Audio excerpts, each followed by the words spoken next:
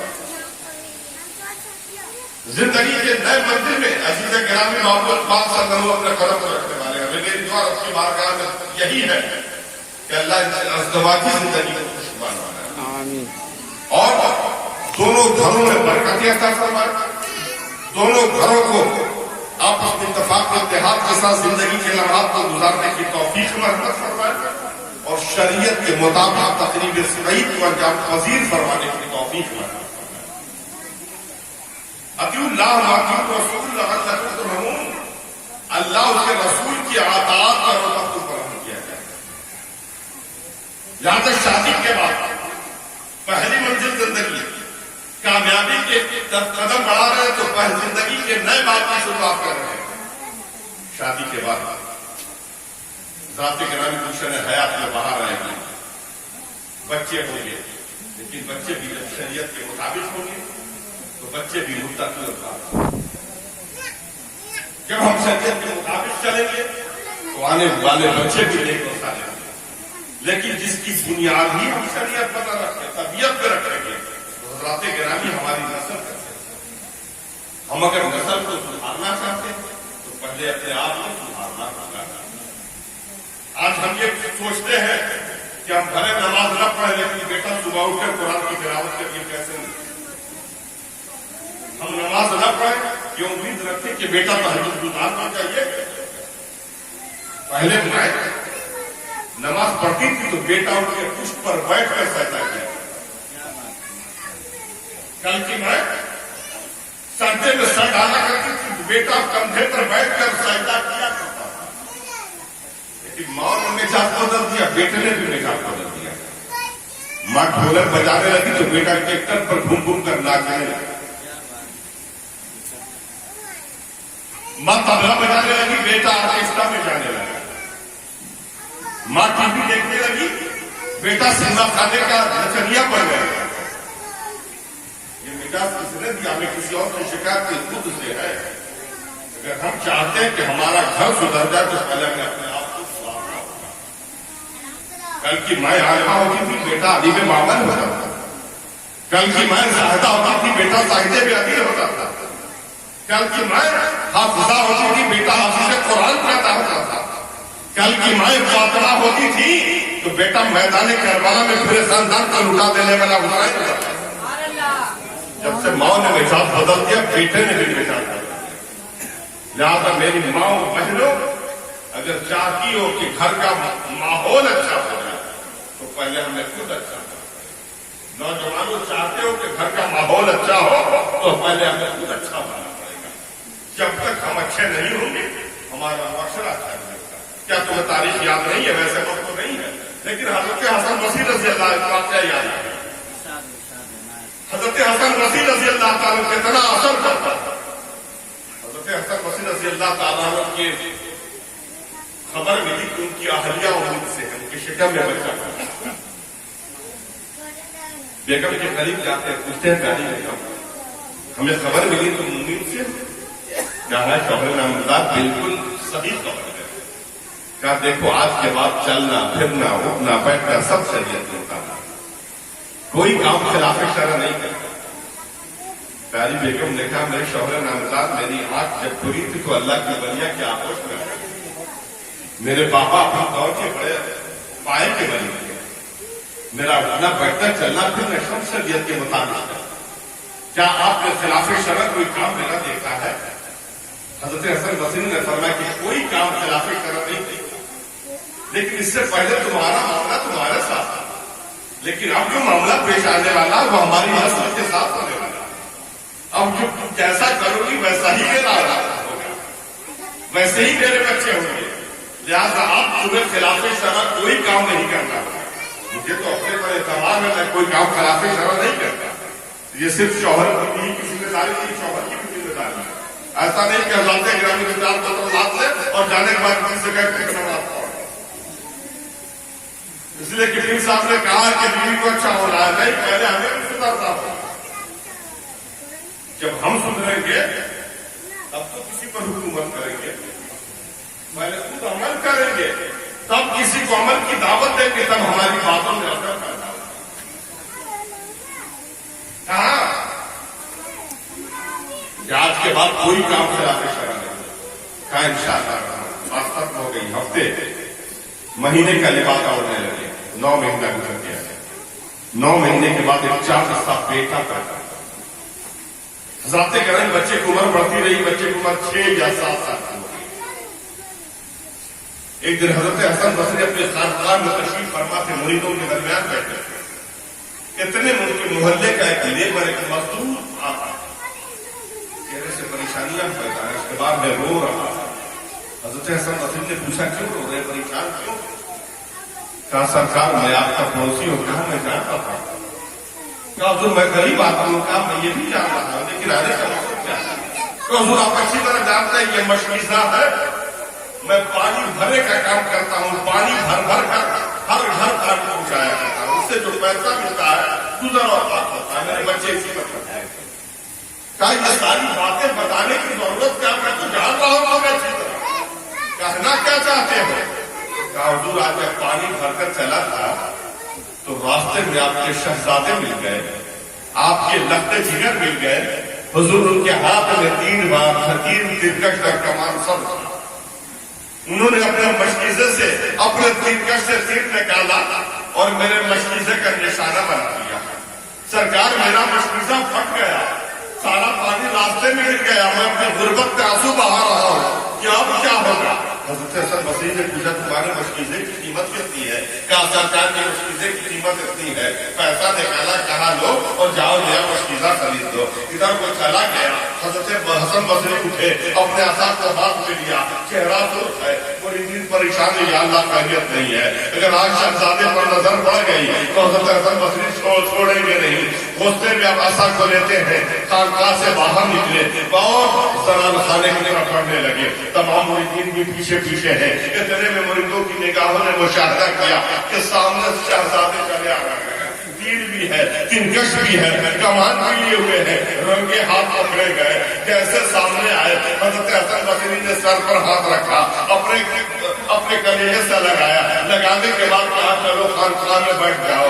اتنا دیکھنا تھا مریدین پریشان، یا اللہ اتنے تیش میں چلے تھے، اتنے غصے میں چلے تھے. آج اس لڑکے نے یہ کارنامہ انجام دیا ہے، اتنے پیار سے اس کے سر پر ہاتھ رکھ رہے ہیں، اب یہ غصے میں کہاں جا رہے ہیں؟ ایک دوسرا نگاہوں سے باتیں کر رہا ہے، آپس میں سوچ رہے کب یہ کہاں چلے ہیں. خانقاہ سے نکلے اور اندرون خانہ چلے، سلام خانے کی طرف چلے. دروازے پر پہنچے، پردہ ہٹا رہے ہیں. مریدین پیچھے ٹھہر گئے، اندر گئے. اندر سے چیخنے کی آواز آ رہی ہے، بیگم کہاں ہو؟ سنو تو صحیح. ارے تم نے کیا قصب کیا؟ میں نے کتنا سمجھایا تھا جب میرا بیٹا تیرے شکم میں پڑ رہا تھا کوئی کام خلاف شرع نہیں کرنا. ارے تم نے کون ایسا کام خلاف شرع کیا جس کی وجہ سے میرا بیٹا، تم نے کون ایسا کام خلاف شرع کیا؟ اگر یہ کام نہ کی ہوتی تو آج میرے گھر کی شکایت نہیں آتی. بیگم نے کہا میرے سرکار میں نے کوئی ایسا کام نہیں کیا، میرا اٹھنا بیٹھنا کرنا پھرنا سب شریعت کے مطابق. میں ہر 3 دن پر ایسے قرآن مقدس کرتی تھی، میں اکثر روزے رکھا کرتی تھی، ہم ذکر و اذکار میں مشغول رہتی تھی. میں نے کوئی ایسا کام نہیں کیا. حضرت حسن بصری نے کہا ہو ہی نہیں سکتا. یقیناً تم نے کوئی ایسا کام کیا ہے جو خلاف شرع ہے.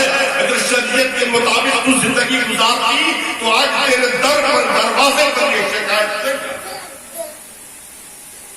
لیکن نے کہا میرے سرکار میں نے 9 مہینے کی حیات کا جائزہ لیا، اللہ کی حیات 9 مہینے کی زندگی کو دیکھا. کہا حضور میں نے دیکھ لیا، میں نے کوئی کام خلاف شرع نہیں کیا. کہا ہو ہی نہیں سکتا، غور کرو، انہیں کوئی کام خلاف شرع کیا. کافی تاکید کے بعد سامنے ہوئے الفاظ کرتی میرے آقا ایک بار میں آنگن میں اثر کی نماز پڑھ کر بیٹھی قصیدہ کاری کری تھی، پھول بنا رہی تھی۔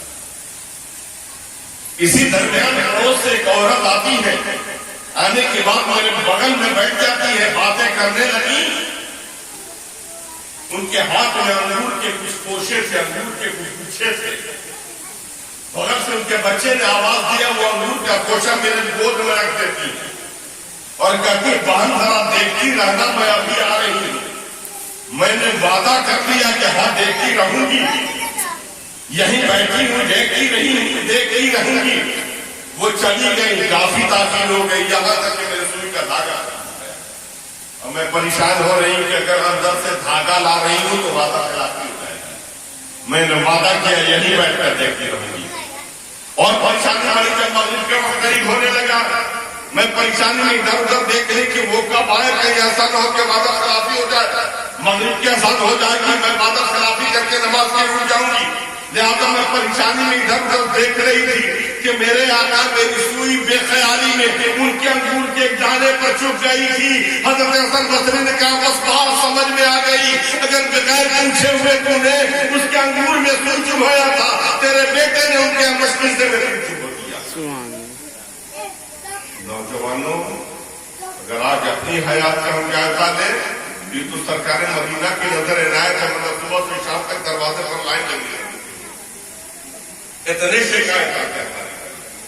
9 مہینہ میں انہوں نے تلاشا تو اتنی غلطی نظر آئی، 9 مہینہ میں ہم تلاشے تو شاید ایک نیکی بھی ہمارے سامنے نہیں ہے۔ یہ تو اللہ کا فضل ہے، سرکار مدینہ کی نظر عنایت ہے۔ ہم عزت و وقار کی زندگی گزارتے ہیں، ورنہ حضرات گرامی ایک تو خود ہم کریلا پیتا دوسرے چڑھا نہیں، ایک تو ہم خود نماز نہیں پڑھنا چاہتے تو اس کے بعد ڈاکٹر کی اپیل ہے تو ڈاکٹر نے کہا دیا اٹھنے بیٹھنے میں پریشانی ہو جائے گی، نماز کو رکھ دیا کہ ڈاکٹر نے منع کیا، بالکل ریسٹ کے لیے کہا۔ حضرات گرامی میں خود تلاوت کا شوق نہیں تھا، لیکن بزرگوں نے یہ شوق پیدا کیا تھا کہ جب بچہ پیٹ کرے تو قرآن کی تلاوت کرو، سورہ مریم پڑھو کہ بیٹی نیک پیدا ہوگی، سورہ یوسف پڑھو کہ بچہ خوبصورت پیدا ہوگا، سورہ محمد پڑھو کہ بچہ متقی پیدا ہوگا۔ جب ساری قرآن کی آیتوں کی تلاوت کرو گی تو بزرگوں نے یہ مزاج دے دیا تھا، تو مائیں بہنیں تلاوت کیا کرتی تھی، لیکن ڈاکٹر نے جس دن سے منع کر کے زیادہ دیر بیٹھنا نہیں ہے۔ حضرات گرامی صبح سے 48 گھنٹہ لیں گے، 24 گھنٹہ کو بڑھا دیجیے، رات تک اٹھنا ہے ہی نہیں، اور اتنا تو صرف کھانے کے لیے بیچ میں پھر کوئی ضرورت نہیں ہے، اور انتظام ہو گیا آپریشن کا، اب کوئی ضرورت نہیں، بغیر آپریشن کے تو بچہ ہوگا ہی نہیں، سو کے رہیے آپ، 90 مہینے میں پھر ڈاکٹر کے آپریشن کی ضرورت پڑ جائے گی۔ یہ ہم نے نہیں جانا تھا، جب تک ہم بیٹھ کر نماز پڑھتے رہے الحمدللہ ہمارے نارمل بھی نہیں، جب تک ہم قرآن کی تلاوت کرتے رہے ہمارے یہاں دنیا پیدا ہوتی رہی، لیکن جب سے ہم نے مزاج بدل دیا ہے پریشانیاں شروع ہو گئی۔